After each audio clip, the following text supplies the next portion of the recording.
রাতের অন্ধকারে হরিবাসর মন্দিরে ৫টি ঠাকুরের মূর্তি ভাঙচুর। মন্দির থেকে দূরে বাগানে ছড়িয়ে ছিটিয়ে ক্ষতবিক্ষত মূর্তি। ঘটনা সামনে আসতেই ব্যাপক চাঞ্চল্য। এলাকায় বিশাল পুলিশ বাহিনী। ক্ষোভে ফুঁসছে এলাকার মানুষ। দ্রুত দোষীদের গ্রেপ্তার করে শাস্তির দাবি। মালদার হরিশ্চন্দ্রপুরের রাঙ্গাইপুর এলাকার খেজুরবাড়ির ঘটনা। ওই এলাকায় প্রাচীন একটি হরিবাসর মন্দির রয়েছে। সেখানে ৫টি ঠাকুরের মূর্তি ছিল।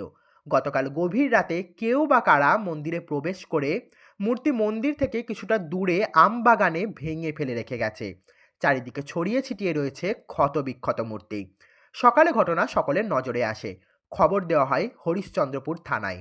আইসি মনোজিৎ সরকারের নেতৃত্বে বিশাল পুলিশ বাহিনী ঘটনাস্থলে রয়েছে। ঘটনাস্থলে পৌঁছেছে চাঁচল মহকুমা আধিকারিক। শুরু হয়েছে তদন্ত। হিন্দু মুসলিম নির্বিশেষে এলাকার সকলের দাবি দোষীদের শাস্তি হোক। বরাবর এলাকায় সম্প্রীতির পরিবেশ রয়েছে। এলাকার মুসলিম সম্প্রদায়ের মানুষও এই ঘটনায় ক্ষুব্ধ। দোষীদের পাশাপাশি প্রত্যেকেই সম্প্রীতির বার্তা দিয়েছে।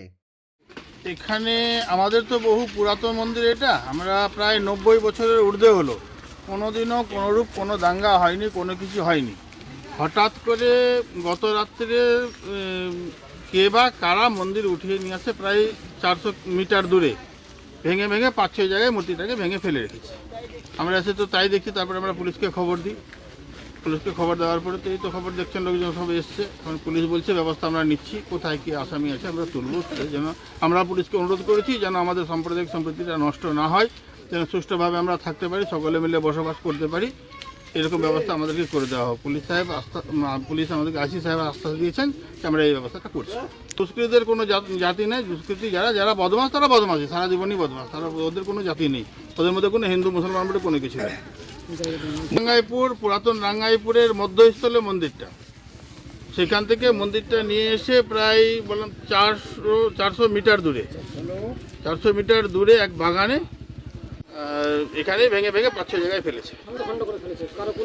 আমরা এর সুষ্ঠু সুরাহা চাইছি। আসামিকে যেন তোলে, পুলিশ বললো যে আমরা তুলবো। আমরা চাইছি যেন এর সুষ্ঠু সমাধান হয়, যেন যেই করুক, যে বা যারাই করুক, যেন পুলিশ ওদেরকে তুলে দৃষ্টান্তমূলক শাস্তি চায় ওদের। কি নাম আপনার? শঙ্কর পাণ্ডে। মন্দির ভাঙা হয়েছে ব্যাপারটা ঠিক না। মন্দিরে তো মানুষের দরজা থাকে, দরজাতে লক থাকে না। কে কখন পুজো দেবে সেটা তার স্বাধীন ব্যাপার।